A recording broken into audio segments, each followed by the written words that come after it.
Top 5 things you should know before getting a piercing. Coming up next on Piercing Top 5, episode number 9.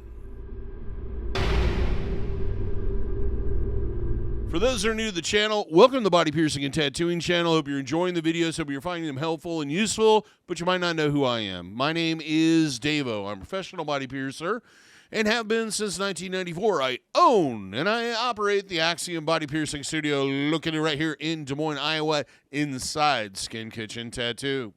So this is an extended version where I go through and explain why I picked these 5 things. If you saw the short already, you kind of have a prequel, so to speak, and an idea of what we're going to talk about.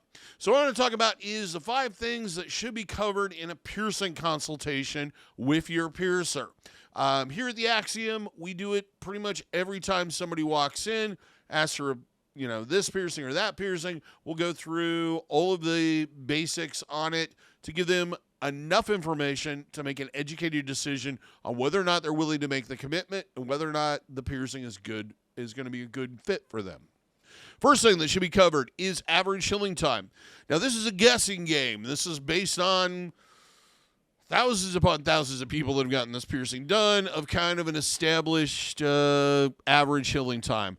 You will see a lot of different ideas on this, especially on the internet, where it goes from anywhere like upper ear helix piercing. That's probably one of the most common ones. I've heard everything from, 2 months, all the way up to 3 to 6 months, all the way up to, it takes on average 12 to 18 months to heal. The thing is everybody heals at different rates, but this is kind of giving you a ballpark idea of how long you are going to have to deal with that particular piercing. It's not an exact science in any way, shape, or form. So take that with a grain of salt. This is just kind of a basic, base to base the period of time on. Nothing more. Anatomy. They should check your anatomy if, especially if it's a piercing that certain type of anatomy is required. To see whether or not this piercing can work with your anatomy and whether or not you're a good candidate. And they should talk to you about that and what they like about your anatomy and what they don't like about your anatomy with that specific piercing. Number 3, cross-contamination prevention. This is all the stuff you want to avoid infection. They should cover any way that this piercing can be contaminated. Usually they'll cover things like washing your hands before you handle it, no oral contact, no exchange of bodily fluids, keeping your environment clean, clothing, bedding, towels, not submerging the piercing in bodies of water you can't control the quality of, keeping pets away from the piercing, keeping wet hair away from the piercing. This could change a little bit, and the needs of this direction change from piercing to piercing. So even though you may have been pierced by this person 40 times, and you have all these piercings you've healed out with no problem, this new piercing may have a whole different little set of things that you need to avoid. Changes in lifestyle and diet. Now, any oral piercing is going to make your diet a little weird and a little different for at least 2 weeks. Sometimes maybe closer, I guess realistically closer to a week and a half.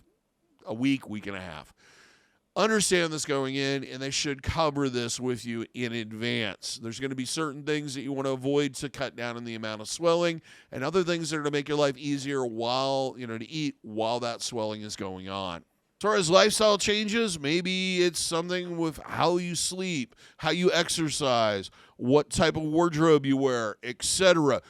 Piercings can change how these things do, or how you can do this and keep your piercing healthy. And in some cases, they can pretty much rule that out of your life for the rest of your life if you have this piercing. A good example of that would be navel piercings and high-waisted pants. If you are one of those people that likes pants that come up to your armpits and has a waistband that's this big and it's in direct contact with your navel, you're not going to like having a navel piercing there, because that constant rubbing and agitating is going to cause issues, often, definitely during the healing process, but oftentimes even after the piercing is healed. It's also going to make it more likely that you're going to catch it on clothing and possibly damage the piercing after it's healed. So you need to talk to your piercer about this beforehand. And lastly, the risks. Number 1, the risks of the piercing. Every piercing has its own unique little risks, some more so than others. And things like, especially with oral piercings where you have enamel erosion, gum erosion, softening the bones, piercings that are done in your mouth or in your genitalia are going to make you more susceptible to STIs. These risks should be discussed with you before you get the piercing done. Now, if you have a piercer that doesn't like to go through any of this stuff, just ask these questions.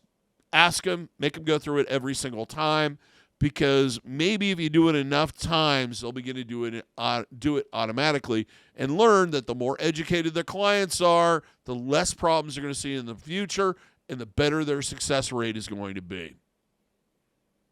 What are some of your experiences with piercing consultations? Either maybe you pierce. What do you guys usually cover? What have you had covered? And what has your different experiences been from piercer to piercer as far as being a client and having them go through this? Write a comment. Let us know. Let's share that. Till next time, here's hoping you'll get your piercing seal with ease and without a single issue. And if you're in the Des Moines, Iowa area, I hope to see you for your body piercing needs in the future. Have a good day, everybody. Take care. Thank you for watching, and we'll see you in the next video.